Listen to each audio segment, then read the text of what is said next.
오늘 말씀 볼까요? 마태복음 6장 9절에서 13절까지 말씀입니다. 마태복음 6장 9절에서 13절까지 말씀 한 절씩 교독합니다. 그러므로 너희는 이렇게 기도하라. 하늘에 계신 우리 아버지여, 이름이 거룩히 여김을 받으시오며 나라가 임하시오며 뜻이 하늘에서 이루어진 것 같이 땅에서도 이루어지이다. 오늘 우리에게 일용할 양식을 주시옵고 우리가 우리에게 죄 지은 자를 사하여 준 것 같이 우리 죄를 사하여 주시옵고 우리를 함께 읽겠습니다. 우리를 시험에 들게 하지 마시옵고 다만 악에서 구하시옵소서. 나라와 권세와 영광이 아버지께 영원히 있사옵나이다. 아멘. 오늘 말씀의 제목은 이름이 거룩히 여김을 받으시오며 라는 말씀의 제목으로 함께 은혜를 나누고자 합니다. 함께 인사할까요? 한 주간 잘 지내셨습니까? 네, 한 주간도 수고 많으셨습니다. 네, 마음을 담아 인사하고 또 귀지했으면 좋겠어요.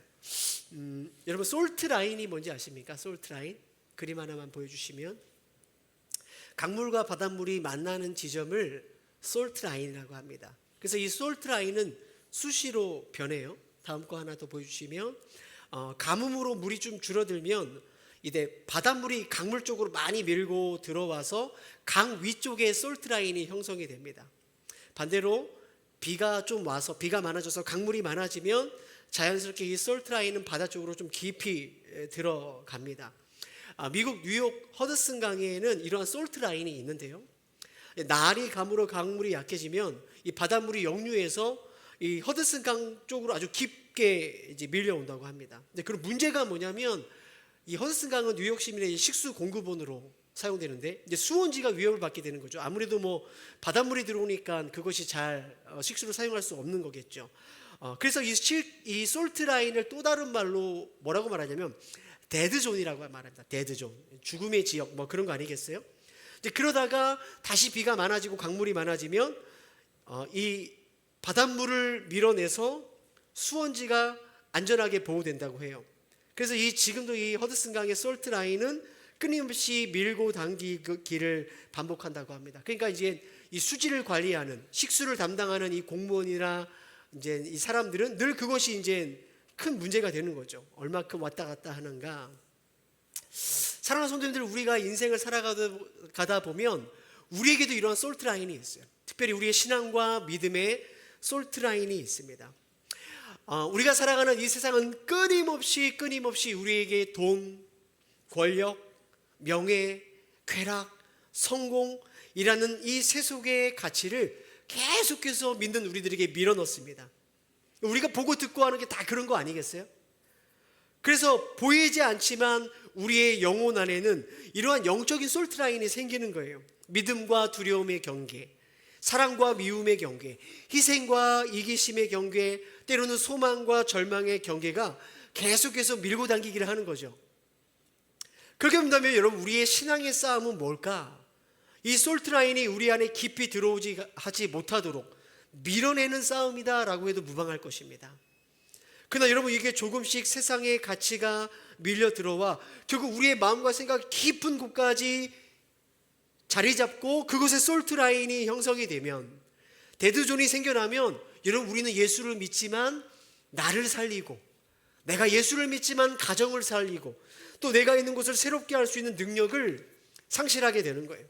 작은 것에 두려워하고 염려하고 비판하고 무기력하고 비교하고 분내고 낙심하는 냉소적인 이러한 증상들이 우리 안에 나오게 되는 거죠.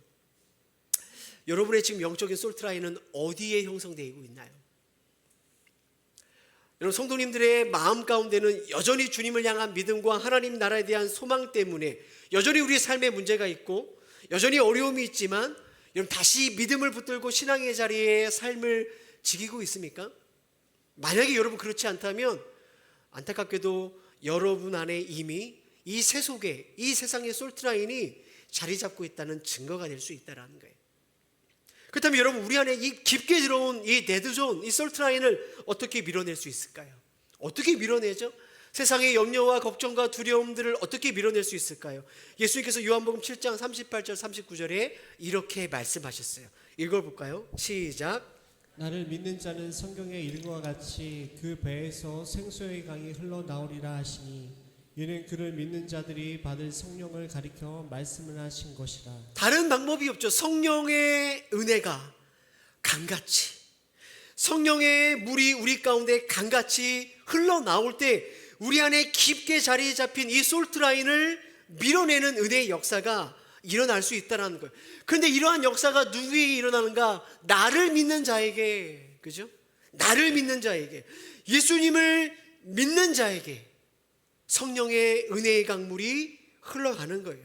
오늘도 살아계셔서 우리의 예배를 받으시고 우리의 아픔과 필요와 염려를 모든 것을 아시는 그 주님께 여러분 정말 우리의 삶의 주도권을 그분께 올려드리는 그 주님을 나의 주인으로 믿는 자에게 우리가 아까 드렸던 찬양의 고백처럼 주님이 나의 산성 되시고 주님이 나의 소망 되심을 믿는 자에게 성령의 충만함이 부어지게 된다는 거예요.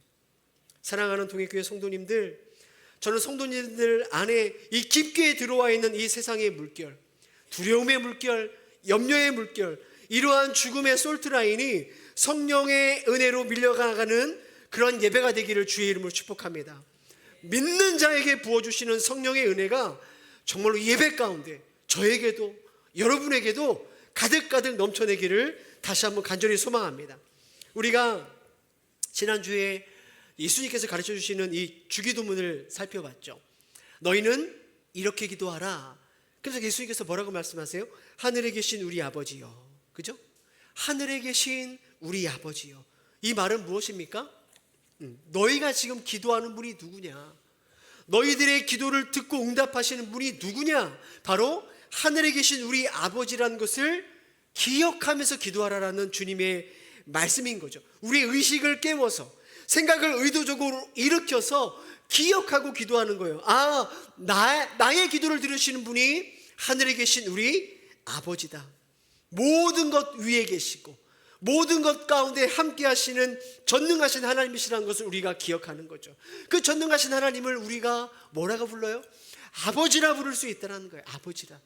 그러니까 여러분, 우리가 그 하나님을 아버지라고 부르며 기도하는 것 이것 자체가 사실은 어떠한 우리의 기도 응답보다 가장 큰 기도 응답이 되는 거고, 우리가 구하는 어떠한 복보다 가장 큰 복이라는 사실을 우리가 기도할 때마다 이 기도 가운데서 그것을 깨닫게 된다라는 거예요. 여러분, 우리는 여전히 필요한 게 많습니다.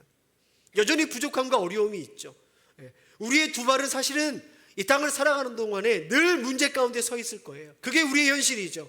그럼에도 불구하고 내가 하나님을 나의 아버지라 부르며 아버지께 나의 기도를 올려드릴 수 있다면 응답하시면 응답하시는 대로 감사하는 거고요. 응답이 없으면 뭐예요? 그 전능하신 하나님이, 나의 필요를 하시는 하나님이 응답하시지 않는 데는 이유가 있다. 응답이 없어도, 그죠?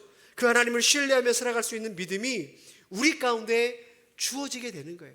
어디에서요? 기도의 자리에서. 그렇게 본다면 여러분, 우리의 기도는요, 살아계신 하나님을 우리가 믿음으로 바라봄으로 우리 안에 두려움과 염려와 세상의 근심으로 가득 차 있는 이 솔트라인을 몰아내는 은혜의 방편이 되는 것이죠. 저는 이렇게 우리가 주기도문을 함께 나누면서 우리가 이 함께 기도를 배워가는 이 몇 주간의 시간을 통해서 정말로 우리가 하나님을 내 아버지라 부르는 것 이 자체가 정말 대단한 축복이구나. 그 축복의 기도의 자리를 깨닫고 그 기도의 자리가 회복되어지는 은혜가 있기를 간절히 소망합니다. 할렐루야. 오늘 이 주기도문의 두 번째 시간이에요. 예수님은 하늘에 계신 우리 아버지여 이렇게 부른 뒤에 가장 첫 번째 기도를 알려주시죠. 그게 뭐냐면 바로 이름이 거룩히 여김을 받으시오며 라는 기도예요.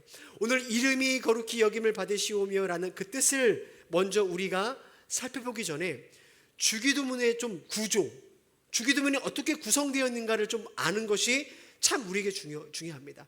주기도문을 보면 6개의 간구, 6개의 청원, 어떤 학자들은 7개라고 말하는데 그게 6개든 7개든 중요하지 않고, 중요한 것은 하나님과 관련된 기도가 앞부분에 3개 나오고요, 나와 우리와 관련된 기도가 뒤에 3개나 4개로 구성되어 있습니다. 한국어 성경에는 생략되어 있는데 헬라어 성경에 보면 주기도문이 이렇게 기록되어 있어요. 당신의 이름이 거룩히 여김을 받으시오며 당신의 나라가 임하시오며 당신의 뜻이 이루어지기를 원합니다 라는 기도와 우리에게 일용할 양식을, 우리에게 죄를 사해 주시고 우리를 시험에 들게 하지 마시고 우리를 악에서 구해 주옵소서, 이 기도가 나눠요. 그러니까 예수님의 기도의 순서를 보면 지금 이 순서를 통해서도 이미 우리에게 말씀해 주시는 게 있죠. 주님의 나라와 주님의 이름과 주님의 뜻이, 그 기도의 우선순위가, 그 기도의 중심이 내가 아니라 누구라는 거예요? 주님께 있다는 것을 우리가 먼저 알 수 있는 거죠. 그죠? 하나님께 있다는 것을 우리가 알 수 있는 거예요. 보통 우리는 기도라고 하면 그냥 딱 즉각적으로 떠오르는 게 뭐예요? 내가 필요한 것을 구하고 응답받는 것, 그걸 기도라고 생각해요. 물론 맞습니다. 물론 맞아요. 나의 필요를 고백하고 하나님께서 응답해 주시는 게 그게 기도 맞죠. 그러나 기도를 보면, 예수님이 가르쳐 주신 기도를 보면 순서가 있다라는 거예요. 그죠? 어떤 순서예요? 하나님의 이름, 그죠? 그 나라, 그 뜻이 이루어지는 것이 기도의 먼저라는 것입니다. 사랑하는 성도님들, 우리가 예수 믿으면서 간혹 가다가 착각하는 게 있어요. 하나님 우리를 사랑하시죠? 여러분 믿으십니까? 하나님 우리를 사랑하세요. 하나님 우리를 위하시는 분입니다. 여러분 그렇다고 해서 우리를 위해 하나님이 존재하는 건 아니죠. 그죠? 하나님 우리 사랑하셔요. 어떻게 해요? 하나밖에 없는 아들 예수를 죽이면서까지 생명으로 사랑하세요. 그 하나님의 사랑이 맞아요. 그러나 그렇다고 해서 하나님이 우리를 위해 이 세상에 존재하는 분은 아니라는 거예요. 그런데 여러분 우리가 신앙생활을 하면서 하나님이 마치 나를 위해 하나님이 존재한다고 착각하는 순간부터 여러분 잘 들어보세요. 우리의 신앙은 더 이상 신앙이 될 수 없어요. 신앙이 아니라 그것은 종교가 되어버립니다. 다시요. 하나님이 나를 위해 기도를 들어주셔야지. 하나님 당연히 내 기도 들어주셔야지. 내가 기도하는데 하나님 들어주셔야지. 그렇게 되는 순간 우리의 기도는 그때부터 기도가 아니라 뭐가 되냐? 주술이 됩니다. 주술. 인간이 만든 그 어떠한 물건도, 어떠한 발명품도, 아무리 대단한 것도 그것은 인간을 위해 존재하는 것이, 그걸 위해 인간이 존재하지 않죠. 마찬가지예요. 여러분 하물며 어떻게 창조주이신 하나님께서 하나님이 만드신 피조물을 위해서 하나님이 존재하시겠어요? 따라서 하나님이 나를 위해 계시는 분이 아니라 하나님을 위해서, 나는 하나님께서 당신을 위해서 창조하신 피조물이다를 우리는 신앙생활하면서 늘 기억해야 돼요. 이사야 43장 21절 말씀 함께 읽어보겠습니다. 시작. 이 백성은 내가 나를 위하여 지었나니 나의 찬송을 부르게 하려 함이니라. 이 백성이 나를 위해 지었다. 나를 위해, 나 때문에 너희를 만들었다라고 하나님 분명히 말씀하시죠. 에베소 2장 10절도 마찬가지예요. 읽어볼까요? 뜻을 생각하며 시작. 우리는 하나님의 작품입니다. 선한 일을 하게 하시려고 하나님께서 그리스도 예수 안에서 우리를 만드셨습니다. 우리를 하나님께서 작품으로 만드셨어요. 이유가 뭐냐? 하나님의 선한 일을 위해서 예수 안에서 우리를 하나님의 자녀로 만드셨다라는 거예요. 그러니까 우리가 성도님 보세요. 이것을 우리가 잊어버리고 기도하면, 기도하는 내내 우리는 계속 무슨 이야기예요? 하나님 나요. 나의 이야기. 그죠? 내 인생의 주인이 나기 때문에 하나님 내 이름이 세워져야 돼요. 내 나라, 내 뜻이 세워지기만을 계속해서 기도하는 거예요. 하나님은 내가 이 세상을 살아갈 때 나의 어떠함을 이루는 것에 그냥 도움을 주는 정도로, 그렇죠? 앞서 제가 말한 것처럼 하나님이 마치 나를 위해 계시는 것처럼. 성경은 그것을 뭐라고 말하는지 아세요? 그게 우상숭배라는 거잖아요. 그렇죠? 기도를 하면서 계속 하나님 내 것, 내 필요, 나의 것, 나라는 우상을 섬기면서 기도하는 거예요. 그러니까 기도를 하면서도 우리가 우상숭배할 수 있다니까요. 그러니까 예수님께서 우리에게 가르쳐주신 기도를 보면 기도하면서 그치, 내 인생의 주인이 내가 아니지. 맞아, 나는 내가 주인이 아니야. 나는 내 인생의 중심이 아니야. 하나님이 계셔. 나를 만드시는 창조주가 계셔를 알려주시는 기도라는 거예요. 하늘에 계신 우리 아버지요, 그렇죠? 내 인생의 주인이 하나님이시기 때문에 그 하나님의 이름과 그분의 뜻과 그분의 나라가 이루어지는 것이 사실 나보다 훨씬 더 중요해요. 왜냐하면 하나님은 그 일을 위해서 나를 불러주셨어. 자, 이렇게 이야기하면 마음이 좀 불편해져요. 기도할 때마다 그러면 맨날 나 지금 너무 급한데, 그죠? 우리 필요한 거 있잖아요.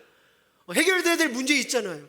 뭐 그때마다 근데 맨날 하나님 뭐 이름 나라 뜻만 구하며 도대체 내 필요는 누가 언제 채워주냐 그런 생각 드시지 않아요? 근데 지금 죽겠는데 절실하게 나는 양식이 필요한데 하나님의 나라가 이게 뭔가 밸런스가 안 맞는 것 같아요. 불편하죠. 자, 그렇다면 이렇게 한번 생각해 보자고요, 성도님들. 하나님께서 우리에게 예수님께서 가르쳐 주신 대로 하나님 제가 필요한 게 많고요. 해결될 문제가 많지만 하나님의 나라를 구해요. 당신의 이름을 구합니다. 당신의 뜻을 구하는 기도를 했다고 한번 가정해 보자고요. 하나님의 나라를 위해서 한 10분 기도하고 나를 위해서 3분밖에 기도 못했어요. 그럼 하나님이 기도응답을 어떻게 해줄까요? 10대 3으로 해줄까요? 야, 너가 나의 뜻을 구했으니까 그것은 10, 너 뜻을 이루는 건 3. 그렇게 계산해서 하나님이 응답해 주실까요? 여러분, 우리가 하나님의 뜻을, 나의 뜻을 구하지 못했어요. 나의 필요를 구하지 못했어요. 하나님의 나라와 뜻을 구하는 기도만 했어요. 그럼 하나님이 야, 너 그거 정말 필요하지 않구나, 그러니까 구하지 않구나, 내 뜻이 이루어지는 것이 중요하니까 내 뜻만 이룰게, 너는 네가 알아서 살아라, 그렇게 하실까요? 예수님께서 주기도문을 가르쳐 주실 때 그때 제자들도 그런 생각을 했을 거란 말이에요. 우리의 생각처럼 뭐 어떻게 맨날 하나님의 뜻만 구해, 나 지금 급한데. 그래서 예수님께서 뭐라고 말씀하시냐, 마태복음 6장 8절에 너희가 구하기 전에, 얘들아 너희가 구하기 전에 하나님 너희 아버지께서 너희에게 있어야 할 것을 다 아신다.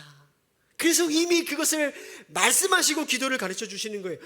우리가 구하기 전에 우리의 필요를 다 아시는 주님이시라는 거예요. 여러분, 하나님은 우리가 구하지 못했다고 주지 않거나 조금 구했다고 그것만큼 주시는 하나님이 아니세요. 에베소서 3장 20절 말씀 고백해 볼까요? 시작. 우리 가운데 역사하시는 능력대로 우리가 구하거나 생각하는 모든 것에 더 넘치도록 능히 하실 이에게. 하나님은 그런 분이죠.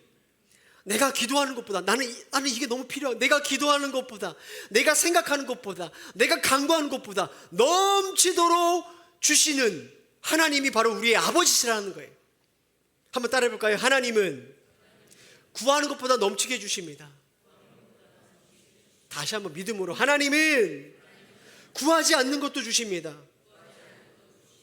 한번 생각해 보세요. 성도님들, 인생을 살아가면서 나는 내 인생의 이때에 뭐가 필요한지를 여러분이 정확하게 알고 그것을 하나님께 정확한 때에 기도해서 그 응답으로 여러분 지금까지 아무런 문제 없이 사셨나요? 하나님 구하지 않으면 나 주시지 않으니까 매일같이 오늘은 이것이 필요하고 이번 주에 이것이 필요해, 여러분의 삶에 필요한 것을 빠짐없이 하나도 빠짐없고 하나님께 구해서 그 응답으로 지금까지 사셨나요? 한 사람도 그런 분 없을걸요? 그죠? 사실은 우리가 받고 누리고 모든 것은요, 내가 구하지 않는 것들이 훨씬 더 많아요. 그죠? 구하지 않아도 준 게 훨씬 더 많아요. 내가 구한 것보다 훨씬 더 많이 주셔서 지금까지 살았다라는 거예요. 그렇죠?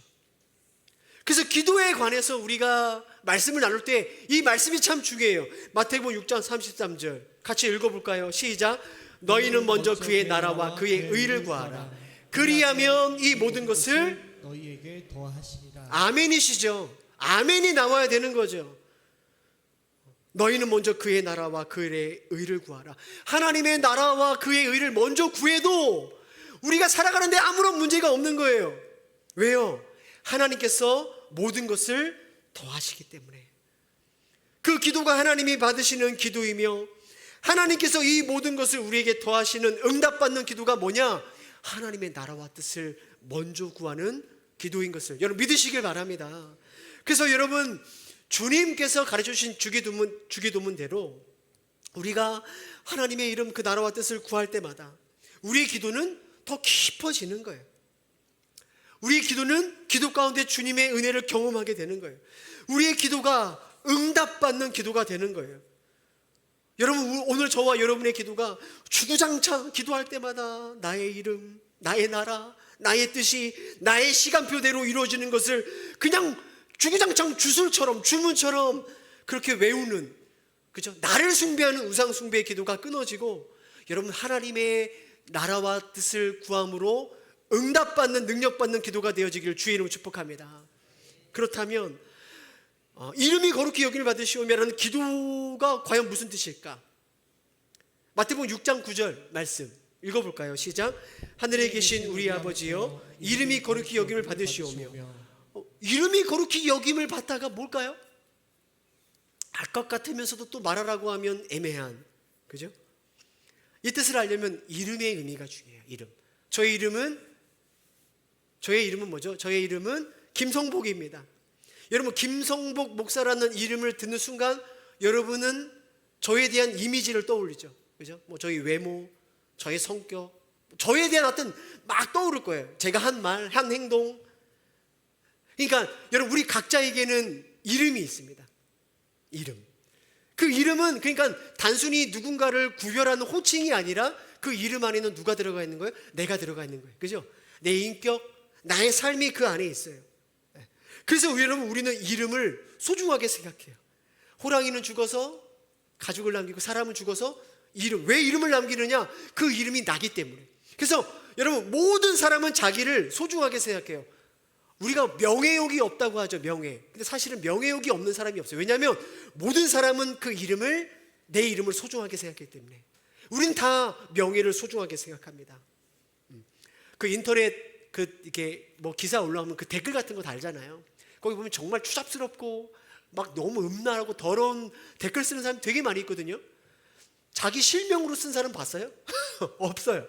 다 뭐 이상한 별명 붙여가지고 그 이름을 쓰죠. 그렇게 그런 글을 쓰면서도 자기는 내 이름이 더러워지길 원하지 않는 거죠. 그죠? 자신의 이름을 소중하게 생각하는 거예요. 여러분, 하나님의 이름은 그런 거예요. 하나님의 이름 하나, 하나님이라는 이름을 듣는 순간 우리는 하나님에 대해서 생각합니다. 하나님이 어떠한 분인지, 어떠한 일을 하셨는지, 그분의 인격과 성품을 생각하죠. 여러분, 한낱 피조물인 우리들도 그렇게 막 실수가 많고 허물 많은 우리들도 우리 이름을 소중하게 여긴다면 뭐 우리가 명예라고 할 게 뭐가 있겠어요? 그럼에도 불구하고 명예를 소중하게 생각하는 우리들, 하나님께서는 당신의 이름을 어떻게 생각하실까요? 귀하게 생각하는 거죠. 전능하신 하나님, 창조주이신 하나님은 당신의 이름을, 당신의 존재를 귀하게 생각하는 것은 너무나 당연한 거예요. 십계명 세 번째 계명이 그거 아니에요? 너는 내 하나님 여호와 이름을 망령되이 부르지 말라. 그러니까 하나님의 이름을 쉽게 여기지 말라는 거예요. 하나님의 이름을 들을 때마다 존귀하게 여기라는 거죠. 그래서 하나님의 이름이라는 그 뜻은 뭐냐면 하나님을 이야기하는, 하나님 당신, 하나님의 존재를 의미하는 거예요. 예수님은 그런데 그 하나님의 이름을 어떻게 해달라고 기도해요? 거룩히 여김을 받으시오며. 거룩이란 말 참 많이 들어봤어요. 거룩의 뜻이 뭘까? 이 거룩이라는 단어는 하기야조라는 헬라어 쓰는데 크게 두 가지 의미가 있습니다. 하나는 구별되는, 구별되다. 또 하나는 소중히 여기다, 영광을 받다라는 뜻이에요. 예를 들어 저에게는 성경책이 여러 권 있습니다. 대여섯 권 있습니다. 근데 이 성경책은 저희 아버지 아직 살아계시는데, 예를 들어요, 저희 아버지가 돌아가시면서 유품으로 저한테 주신 거예요. 그러면 똑같은 성경책이지만 이 성경책은 저에게 어떤 의미죠? 너무 소중한 거죠. 이 성경책은 저에게 구별되어진 거예요. 하나님이 구별되어진다는 그거예요. 수많은 세상에 내가 귀하고 아름답고 소중하게 여기는 수많은 가치와 그 어떤 것들 중에서 하나님의 이름을 구별된다는 것은 그런 의미인 거죠. 나에게 특별한 거예요. 그것이 바로 거룩히 여김을 받으시오라는 거죠. 하나님께 이름이 구별되어지고 하나님이 영광을 받으시는 것, 그죠? 하나님, 당신의 이름이 거룩히 여김을 받으시기 원합니다 라는 것은 하나님의 이름이 그렇게 특별해지고 영광받기를 원합니다라는 기도가 되는 거예요. 그렇다면 성도님들, 왜 하나님이 그렇게 거룩해지고 영광받는 것이 왜 중요할까요? 왜 우리가 그것을 기도해야 될까요? 그죠? 그걸 알아야죠. 여러분 잘 들어보세요. 하나님의 이름이 거룩히 여김을 받는 것, 하나님이 영광을 받는 것, 이것은 오늘 저와 여러분들의 구원과 직결되어 있는 문제예요. 이스라엘의 구약의 역사, 창세기부터 말라기까지 이스라엘의 역사를 한마디로 말하면 배교의 역사죠. 구약을 보세요. 걔네들은 끊임없이 하나님을 떠나는 역사예요. 끊임없이 우상 숭배로 하나님의 마음을 아프게 하는 역사죠. 그들은 하나님을 배반하고 죄를 짓습니다. 그런데 그들을 대하는 하나님의 역사는 어떤 역사입니까? 그들을 끊임없이 포기하지 않으시, 끊임없이 그들을 버리지 않고 사랑하는 그 하나님의 마음이 그 구약 역사 가운데 나타납니다. 이사야 48장 8절에서 9절 말씀 읽어보겠습니다. 시작. 내가 정녕 배신하여 모태에서부터 내가 배역한 자라 부를 줄을 내가 알았습니다. 내 이름을 위하여 내가 노하기를 더디할 것이며 내 영광을 위하여 내가 참고 너를 멸절하지 아니하리라. 하나님은 이스라엘이 배반한 것을 놀라지 않으셨어요. 야, 어떻게 너희가 나한테 이럴 수 있어? 그러지 않았어요. 왜냐하면 하나님은 그들이 배역할 것을 이미 아셨어요. 그들이 하나님을 멀리할 것을 이미 그들의 태중에서도 이미 아셨어요. 그런데 하나님 그들을 멸하지 않는 이유가 뭐예요? 그럼 하나님은 그들을 어떻게 대하시죠? 내가 노하지 않을 거다. 노하기를 더디할 거다. 내가 너희들의 죄 때문에 너희들을 멸절하지 않겠다. 멸망시키지 않겠다. 이유가 뭐예요? 내 이름을 위해서, 나의 영광을 위해서 그렇게 하겠다. 하나님은 당신의 이름과 영광을 위하여 이스라엘을 끝까지 구원하시는 거예요. 11절에도 그래서 이렇게 말씀하세요. 나는 나를 위하여 이를 이룰 것이라. 왜 얘네들을 구원하느냐? 나를 위해서 내가 그걸 할 거야. 나 때문에 나는 이것을 절대 포기하지 않을 거야. 어떻게 내 이름을 욕되게 할 수 있겠냐? 내 영광을 어떻게 다른 사람에게 줄 수 있겠냐?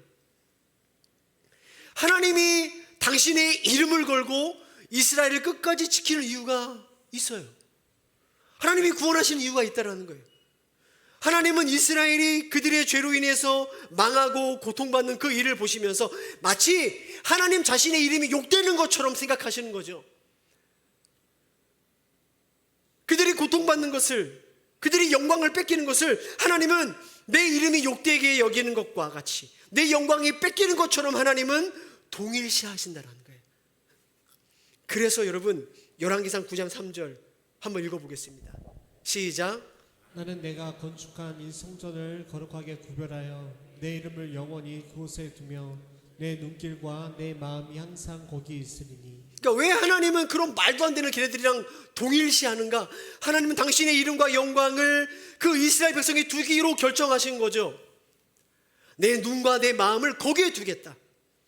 영원하시고 전능하시고 거룩하신 하나님이 아무것도 아닌 그 이스라엘과 운명을 함께 하시기로 결정하신 거예요. 이스라엘의 이름이 높아질 때 하나님의 이름이 높아지는 거로 하나님 그렇게 여기신 거예요. 너희들이 영광 받을 때 나도 영광 받는 거야. 하나님 그렇게 결정하신 거죠. 그래서 하나님은 당신의 이름과 영광을 위해 이스라엘을 끝까지 구원하시는 거예요. 그들의 이름이 비참해지지 않도록 붙들어 주시는 거예요. 그들의 영광을 뺏기지 않고 회복하시도록 주님께서 만들어 주시는 거죠. 전혀 그들은 구원받을 만한 근거가 없는 자들인데 말이에요. 그 다윗은 이렇게 고백해요. 우리가 잘 알고 있는 시편 23편 3절 말씀. 내 영혼을 소생시키시고 자기 이름을 위하여 의의 길로 인도하시는도다. 왜 내 영혼이 새롭게 되지? 하나님 왜 나를 의의 길로 인도하시지? 나는 그럴 만한 자격이 전혀 없는 사람인데 하나님의 이름을 위하여 주께서 그렇게 인도하신다라는 거예요. 여러분 우리들은 어떻습니까? 성도님들은 어떠세요? 여러분 우리도 끊임없이 하나님을 멀리할 때가 많이 있지 않습니까? 이 세상을 살아가는 우리들의 인생을 볼 때마다 저에게, 성도님들에게 구원받을 근거가 있습니까? 근거? 사는 것만 놓고 본다면 도대체 내 영혼이 새롭게 될 근거가 있어요? 그냥 사실은 우리 세상 가운데 그냥 그렇게 살다가 망하고 버려져야 되는 것이 오늘 우리들의 운명 아닙니까? 우리들의 사는 것만 본다면. 그런데 여러분 이 강팍한 이 메마른 10년 가운데 하나님은 또 어떻게 하십니까? 불러다가 또 말씀해 주시죠. 그 말씀을 통해 우리의 영혼을 새롭게 하시는 거죠. 소생시켜 주신다는 거예요. 이유가 뭐냐는 거예요. 이유가. 우리에게 그 이유가 있어요? 여러분 은혜의 자리를 멀리하는 우리들의 인생, 늘 따라가는 길이 악한 길을 따라가는 우리의 인생. 그런데 하나님은 또 왜 우리를 의의 길로 인도하실까요? 그 근거가 여러분에게 있어요? 그렇게 잘 하셨어요? 우리에게 없어요. 왜 하나님은 우리의 영혼을 그렇게 새롭게 하시고 왜 우리를 포기하지 않고 다시 의의 길로 인도하실까? 바로 우리 안에 예수의 이름을 주셨기 때문에. 저와 여러분의 안에 예수의 이름, 그분의 거룩함이, 그분의 영광이 주어졌기 때문에 그래요. 예수님께서 이렇게 말씀하세요. 얘들아, 너희들 기도할 때 내 이름으로 기도해. 내 이름을 너희한테 줬으니까 내 이름으로 기도해. 그러면 내가 응답하겠다. 요한복음 14장 13절 14절 이렇게 말씀하세요. 너희가 내 이름으로 무엇이든지 구하든지 내가 행하리니. 내 이름으로 무엇이든지 내가 구하면 내가 행하리라. 왜요? 우리가 왜 예수님의 이름으로 기도할 수 있죠? 예수님께서 그분의 이름을 저와 여러분에게 주셨다는 거예요. 주님의 이름을 우리의 이름과 엮어 놓으셨어요. 주님의 영광을 우리의 영광과 이으셨어요. 주님은 우리의 이름을 아름답게 하시고 우리의 영광을 지켜나가시는 거예요. 우리의 구원을 포기하지 않으시기에 오늘 우리의 영혼을 다시 소생시키시고 다시 새롭게 하시고 우리의 길을 또 의의 길로 인도하시는 것이죠. 자기 이름을 위하여, 당신의 영광을 위해서. 그래서 주님은 여러분 우리의 이름이 아름다워질 때 주님 함께 기뻐하세요. 교회가 그 이름답게 거룩해지고 성도된 우리가 이름답게 살아갈 때 주님은 주님께서 영광을 받으시는 거예요. 우리가 영광을 받을 때 주님은 함께 즐거워하시죠. 왜요? 주님은 우리와 운명을 함께 하시기 위해 당신의 이름을 주셨기 때문에 그래요. 어디에서요? 십자가가 그거예요. 십자가. 죄인된 저와 여러분의 이름을 영광스럽게 하기 위해서 주님의 이름은 비방거리가 되었죠. 우리의 이름을 거룩하기 위해서 주님의 이름은 가장 추한 살인자로, 강도, 간음한 자로, 배도자로, 우상숭배한 자로 주님은 그 이름으로 십자가에서 죽으셨어요. 우리의 이름을 아름답게 하기 위해서 세상에서 가장 비천한 이름이 되셨죠. 어디에서요? 십자가에서. 오늘 저와 여러분이 예수의 이름으로 기도할 때 응답하시기 위해서 주님은 당신의 기도를 철저하게 십자가에서 외면당하셨습니다. 저와 여러분의 이름을 아름답게 하기 위해서, 나의 신부로 불러주려고, 나의 자녀로 불러주려고, 하나님의 거룩한 백성이라는 이름을 주기 위해서 주님께서 십자가에 하신 일들이. 그래서 여러분 지금도 교회를 보십시오. 예수 믿는 우리를 보십시오. 얼마나 많은 실수를 합니까? 넘어지죠. 때로는 우리는 너무 자주 그 이름을 더럽혀질 때조차 주님 우리를 포기하지 않으시고 다시 우리의 이름을 아름답게 회복시켜 주시는 거예요. 세상과 타협하며 주님의 이름을 귀하게 여기지 못하는 우리의 죄 때문에 잃어버린 교회의 영광, 주님의 이름을 위하여 다시금 회복시켜 주시는 거예요. 성도님들은 하나님의 이름을 어떻게 여기며 살아가십니까? 여러분 예수님의 이름을 어떻게 여기며 살아가시죠? 이 땅의 교회가 다툼과 탐욕으로 인해 무너지고 예수 믿는 우리들이 세상 사람들의 조롱거리가 될 때마다 하나님의 이름이 모욕당하고 예수님의 이름이 훼손되는 것, 여러분 그거 마음 아프십니까? 그것 때문에 속상하십니까? 하나님이 우리들의 이름을 아름답게 여기시는 것처럼, 주님께서 우리의 영광을 소중하게 여기시는 것처럼 우리들은 주님의 이름을 그렇게 소중하게 여기지 못하는 것 같아요.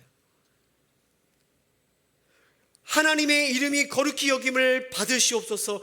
그래서 이 기도는 오늘 저와 여러분의 기도 가운데 회복되어져야 되는 기도예요. 그렇죠? 나한테도 하나님의 이름이 거룩하지 않은데, 구별되지 않는데, 나에게도 하나님의 이름이 영광스럽지 않은데 어떻게 세상에서 주님의 이름이 거룩히 여김을 받을 수 있겠습니까? 주님의 이름이 나에게서부터 거룩하게 여김을 받기 시작할 때, 주님의 이름이 여러분이 교회에서 다시 영광을 받기 시작할 때 하나님의 나라와 뜻은 이 땅 가운데 이루어지는 거예요. 주님의 이름이 거룩하게 여겨지는 그곳에 나의 인생도 거룩해지는 거고요. 주님의 이름이 영광 받으시는 그곳에 나의 삶도 주님의 영광으로 채워지는 것이죠. 여러분의 기도에, 여러분의 삶에 다시 주님의 이름이 거룩해지고 영광스럽게 되어지기를 주님의 이름으로 축복합니다.